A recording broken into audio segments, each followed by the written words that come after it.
We have a lot of customers that sometimes will say that it doesn't look the same as what it does on my screen. The hardest thing with that is you're looking at a screen with backlit light compared to something that goes down like with ink onto a paper.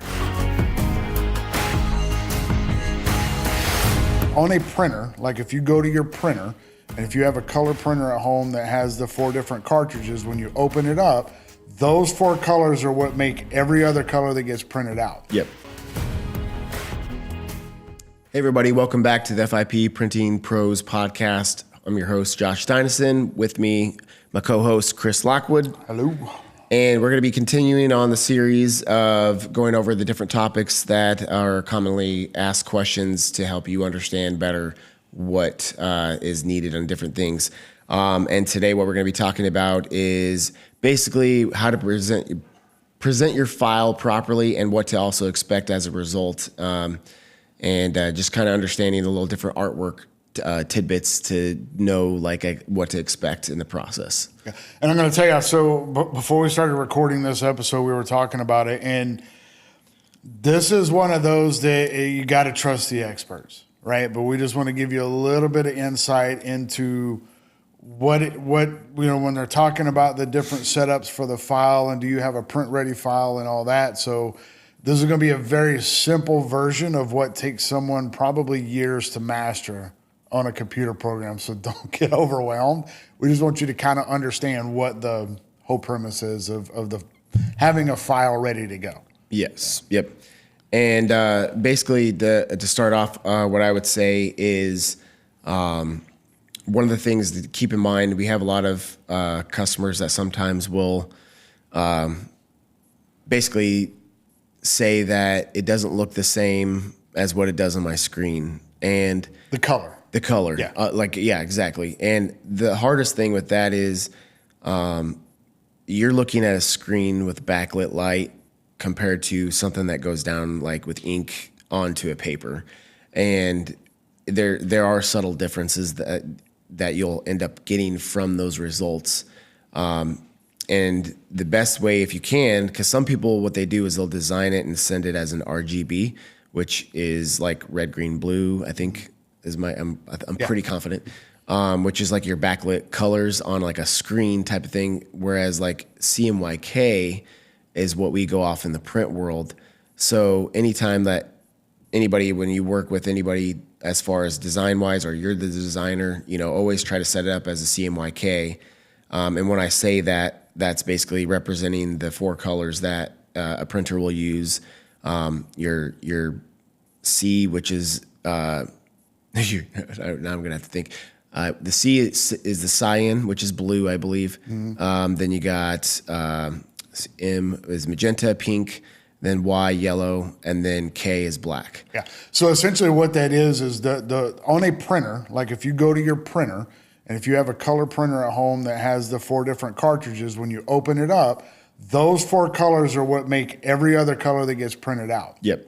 So when you mix those 4 colors in different ratios is how you get to different colors. If you're looking at your computer screen, if you remember the days of LED and plasma, they were like, plasma was always like, oh, you get blacker blacks. And then the LED was like, you get brighter whites and all that. But the truth is they're only using 3 colors to make all of those colors.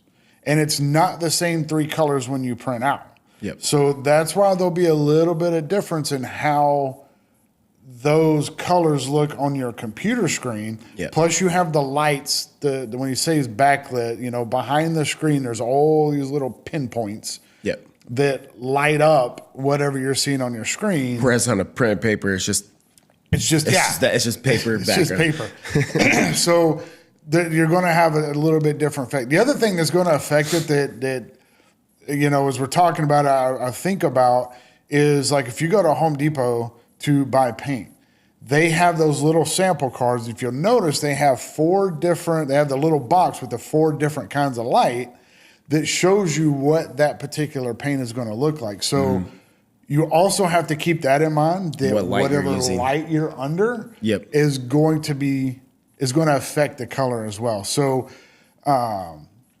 That's why he's saying if you can send up a file, I imagine within the computer program, you can adjust it to create the colors off of those four. Yeah, you can pretty much any design platform. I think even Canva, for people that use Canva, even has a ability to switch from RGB to CMYK. Yeah. You just have to. I don't know how to do this setting, but I've heard you can.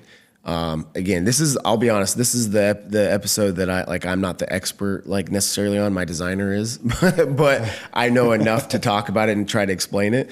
But she's more the expert when it comes to the details, of everything. But I would say as far outside of that, one of the biggest things that we get a lot of times is people don't understand the difference in a bleed. And what that means, actually. That confused me when we first started this because I'm like, why do I want the ink bleeding off of my paper? That makes no sense. This is a good example. So, say this piece right here, it goes the print goes all the way to the outside. So the design goes all the way to the outside. That means we need a bleed because anything that goes to the outside of the paper, we need a bleed. So that gives a little extra. So that we print. Basically, what we do is we print a little extra. It's 1/8 of an inch. Is all we ask for bleed. It's not much. 1/8 of an inch all the way around so that we can print a little extra. And then when we go to cut, it doesn't affect it. Because if we go straight to this size and then there's nothing over here and we cut, there's a potential to get a white line of the paper. Well, and the other part to that is too, and it all does come down to the cutting, is you don't want your lettering to go right to the edge because you are going to lose a little bit on each side. Yeah. So this is an example. So here's the white border. No bleed needed on this because it's got a white border already, so we don't need it. And then same thing he was talking about with the text. Here, I'll give him one. Here we go. With the text, it doesn't go all the way to the outside. Gives enough gap that we can have a safe zone that we can cut and it still look good. So you got to think when you're working on, if you're doing a Word document, they have the margin set. You got to think of the bleed as those margins. That when it's printed out, it's going to be printed on a piece of paper just a slightly bigger than what you're going to add. The end product is going to be because those edges are going to be cut. Because even this, I mean, it gets closer, but it still gives us enough. And my designer will even tell you this. Obviously, just a visually pleasing thing. You don't want to have words all the way to the edge of the thing, and it doesn't look visually pleasing. You need to have a little bit of a buffer to make it just look visually pleasing as well. Yeah, and it's like when we take a photo, when you're framing up a photo, you're going to have stuff on the outside. Then when you crop it, so you don't want the face, like if you're taking a picture of face, you don't want the camera right in their face. Yeah.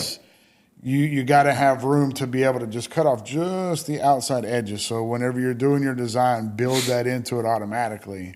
Yep. Essentially is what he's saying. So if you want to leverage different print and promotional products for your company but don't know how to go about doing it, click the link below and let's schedule a free strategy session with me, and I'd love to help you guys out. Look forward to talking with you. And the other thing to keep in mind is the quality of stuff you're sending. So especially if we're going to design it, or if you did design it, you're not throwing low quality stuff in there, low resolution. Now, and this kind of depends on what you're doing. When it's a printed item, resolution's fine, which is resolution meaning pixelations. Pixelations is typically in your JPEGs or anything like that, but technically they could be in a PDF or whatever. Mm-hmm. You can do a vectorization, and we can do that for them. So what does that mean, vectorization? So you can do basically what it takes from pixelations is the dots, the many different dots to create that image. And whereas a vector art is line art. And as far as that goes, it's basically you can stretch that line art and blow it up as big. So say they provide a file that's 8x10, they end up wanting a 48x96. I don't know if that's proportionate. Obviously, you got to make sure it's proportionate, but you can stretch that and it'll never blur, distort, or anything like that with line art, which is vector art.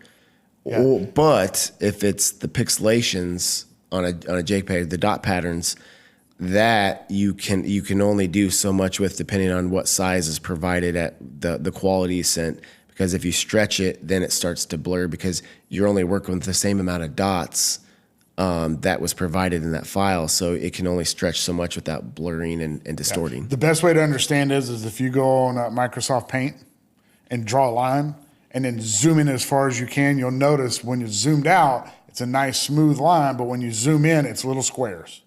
And so the more you zoom in or the more you try and do that, it's going to distort the picture. But when it's vectored, you don't have little squares. It's still smooth no matter what. So there are actually programs out there where you can upload it and it'll vectorize it for you. Typically, to get a good one, you got to pay for it. But that's what, when you send in an image, but it still has to be a good image. Yes. When you get it vectorized. And then sometimes they still have to go in and make adjustments because it won't necessarily be smooth. So if you can have it done, that's gold when it comes to any kind of digital art. Really the art is what's important to be vectored. Like you said, if it's just printed words, not that big a deal as long as you're not changing the size. You're trying to make it bigger. So, and I don't know if we talk about it in the next these 10 episodes we're doing or not, but one thing to keep in mind, we're talking design, is making sure that you're staying with a good branding. And what I mean by that is if you're doing business cards, your logo, a flyer, clothing, a promo item, trying as much as you can is keeping the branding consistent, same color schemes and different things like that, so that it all moves together and works together, because that's where a lot of companies get confusing, because they do, okay, my flyer is designed like this, my business card's designed like this, then my shirt's designed like this. There's no branding consistency. So you think about the big players, the Reese's, the Dr. Peppers, whatever, the big names out there, all their branding is the same color schemes, same everything, and they know what they're doing. They try to keep that brand consistency so that you're used to, when you see these things, it brings the idea and thoughts of them to mind. And that's the biggest thing you want to try to do when you're talking about design. And again, we can help with the design elements, but this is more so even if you're providing the artwork to us to put together, because a lot of times you're providing the logo, the pictures of maybe your products or something like that, make sure you're providing the right items for that.